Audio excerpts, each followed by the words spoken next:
Hello friends, welcome to மாங்கனி சமையல். இன்னைக்கு நம்ம மாங்கனி சமையல்ல ரொம்ப டேஸ்டியான குஸ்கா எப்படி பண்றதுன்னு பார்க்கலாம். இந்த குஸ்கா பண்றது ரொம்ப ஈஸி தாங்க. நம்ம வீட்டில் காய்கறி இல்லை திடீர்னு ஏதாவது லஞ்ச் ரெடி பண்ணணும் அப்படின்னா கூட வீட்டில் இருக்கக்கூடிய பொருட்களை மட்டும் வச்சு ஒரு 10-15 நிமிஷத்துல டக்குன்னு செஞ்சு முடிச்சிடலாம். டேஸ்ட்டும் ரொம்பவே சூப்பராக இருக்கும். பிரியாணி சாப்பிட்ற ஒரு ஃபீல் கிடைக்கும். சரி வாங்க, இப்போ பிளைன் குஸ்கா எப்படி பண்றதுன்னு பார்க்கலாம். குஸ்கா பண்றதுக்கு ஃபர்ஸ்ட் ஒரு கடாயில 3 டேபிள் ஸ்பூன் எண்ணெய் சேர்த்துக்கோங்க.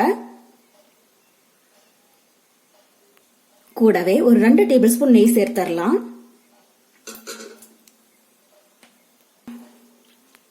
எண்ணெயும் நெய்யும் நல்லா சூடானதும் இது கூட ஒரு 2 பிரியாணி இலை, ஒரு அனாசிப்பூ, 2 பீஸ் பட்டை, 5 லவங்கம், 4 ஏலக்காய்,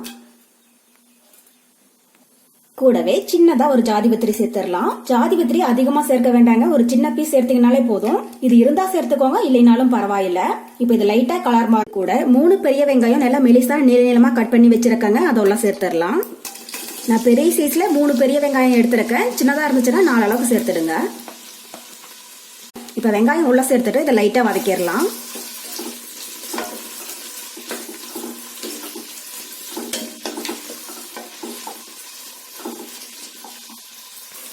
பாருங்க, இப்ப வெங்காயம் லைட்டா கண்ணாடி மாதிரி வதங்கி கோல்டன் ப்ரௌன் ஆக ஆரம்பிச்சிடுச்சு. இந்த அளவுக்கு ஆனதுக்கு அப்புறமா இது கூட 4 பச்சை மிளகாய் சேர்த்துடலாம். கூடவே 1.5 டேபிள் ஸ்பூன் இஞ்சி பூண்டு விழுது சேர்த்துட்டு அதனுடைய பச்சை வாசனை போகிற அளவுக்கு நல்லா வதக்கிடுங்க.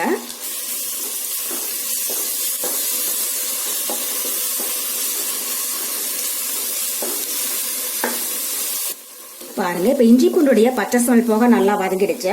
இந்த அளவுக்கு வதங்கினதுக்கு அப்புறமா இது கூட நல்ல பழமா 2 தக்காளி கட் பண்ணி வச்சிருக்காங்க, அதை உள்ள சேர்த்துடலாம். நான் பெரிய சைஸ்ல 2 தக்காளி எடுத்திருக்கேன். சின்னதா இருந்துச்சுன்னா 3 அளவுக்கு சேர்த்துக்கோங்க. கூடவே வெங்காயம் தக்காளி வதங்குறதுக்கு கொஞ்சமா உப்பு சேர்த்துட்டு தக்காளி நல்லா சாஃப்ட் ஆகிற அளவுக்கு வதக்கிடுங்க. உப்பு இப்ப குறைவா சேர்த்துக்கோங்க. கடைசியா டேஸ்ட் பார்த்துட்டு பத்தலைன்னா அப்புறமா சேர்த்துக்கலாம். ஃபர்ஸ்ட் அதிகமா சேர்த்துடாதீங்க.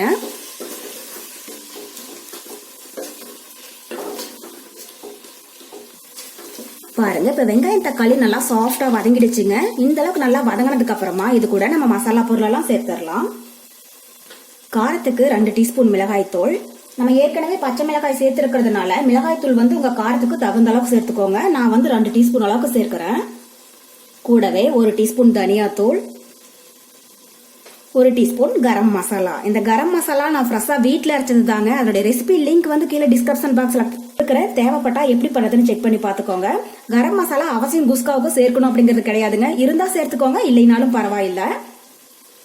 இப்போ இதெல்லாம் சேர்த்துட்டு இந்த மசாலாவுடைய பச்சை வாசனை போகிற அளவுக்கு நல்லா வதக்கிடுங்க.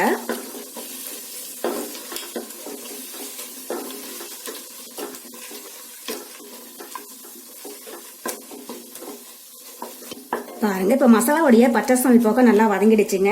இந்த அளவுக்கு நல்லா வதங்கினதுக்கு அப்புறமா இது கூட 1/4 கப் அளவுக்கு தயிர் சேர்த்துடலாம். தயிர் புளிப்பில்லாத நல்ல கெட்டியான தயிரா சேர்த்துக்கோங்க. கூடவே 1 கைப்பிடி அளவுக்கு புதினா இலை, அப்புறம் கொஞ்சமா மல்லி இலை நல்லா பொடியா கட் பண்ணி சேர்த்துக்கோங்க. சேர்த்துட்டு ஒரு டைம் லைட்டா இதை வதக்கிடலாம்.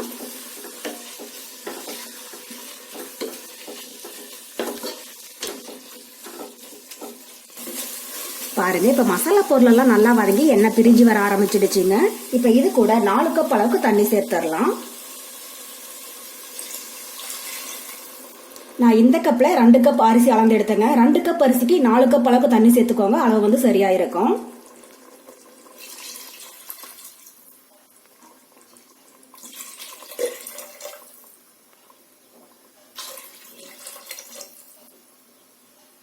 தண்ணி சேர்த்துட்டு ஒரு டைம் லைட்டா கலந்து விட்டுடுங்க.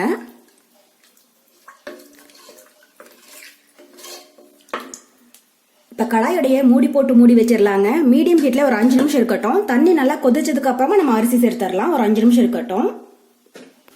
பாருங்க, இப்ப தண்ணி நல்லா கொதிக்க ஆரம்பிச்சிடுச்சு. இந்த அளவுக்கு தண்ணி நல்லா கொதிச்சதுக்கு அப்புறமா தாங்க அரிசி சேர்க்கணும். அப்பதான் சாதம் குழஞ்சிடாம நல்லா உதிரியா வரும். இப்ப இது கூட 2 கப் பாஸ்மதி அரிசியை ஒரு 10 நிமிஷம் நல்லா ஊற வச்சுட்டு எடுத்து வச்சிருக்காங்க. அந்த தண்ணி எல்லாம் வடிச்சிட்டு உள்ள சேர்த்துடலாம்.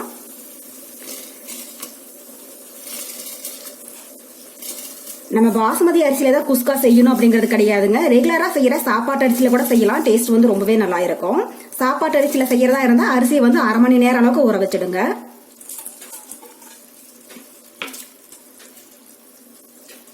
அரிசி உள்ள சேர்த்துட்டு அது உடஞ்சிடாம லைட்டா ஒரு டைம் கலந்து விட்டுருங்க. இந்த ஸ்டேஜ்ல உப்பு காரம் பார்த்துட்டு தேவைப்பட்டா கொஞ்சமா சேர்த்துக்கோங்க.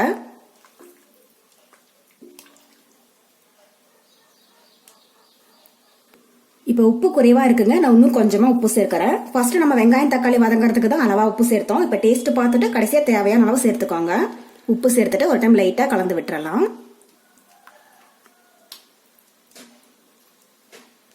கலந்து விட்டுட்டு இதுக்கு மேல கொஞ்சமா புதினா இலை தூவி விட்டுருங்க. தூவி விட்டுட்டு கடாயோடைய மூடி போட்டு மூடி வச்சிடலாங்க.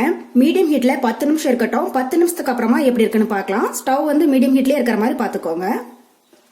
பாருங்க, இப்ப 10 நிமிஷம் போல ஆகிடுச்சு. முடி ஓபன் பண்ணி பார்க்கலாம். நம்ம குஸ்கா ரொம்பவே சூப்பரா ரெடி ஆயிடுச்சுங்க. இது சாதம் உடஞ்சிடாம லைட்டா ஒரு டைம் கலந்து விட்டுறலாம்.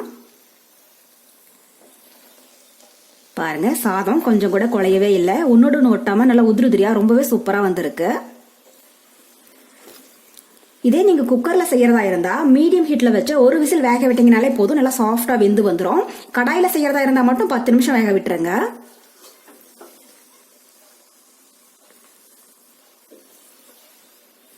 பாருங்க, அவ்வளவுதான். நம்ம குஸ்கா நல்ல வாசனையா ரொம்ப ரொம்ப சூப்பரா ரெடி ஆயிடுச்சு.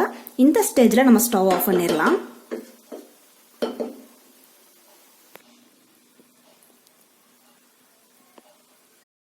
அவ்வளவுதான், நம்ம பிளைன் குஸ்கா ரொம்ப ரொம்ப சூப்பரா ரெடி ஆயிடுச்சு. கண்டிப்பா நீங்களும் இதே மெத்தட்ல செஞ்சு பார்த்துட்டு எப்படி இருக்குன்னு கமெண்ட் பாக்ஸ்ல சொல்லுங்க. என்னுடைய இந்த ரெசிபி வீடியோ உங்களுக்கு பிடிச்சிருந்தா லைக் பண்ணுங்க. உங்க ஃப்ரெண்ட்ஸும் கூடயும் நிறைய நிறைய ஷேர் பண்ணுங்க. மறக்காம மாங்கனி சமையலுக்கு சப்ஸ்கிரைப் பண்ணுங்க. நன்றி.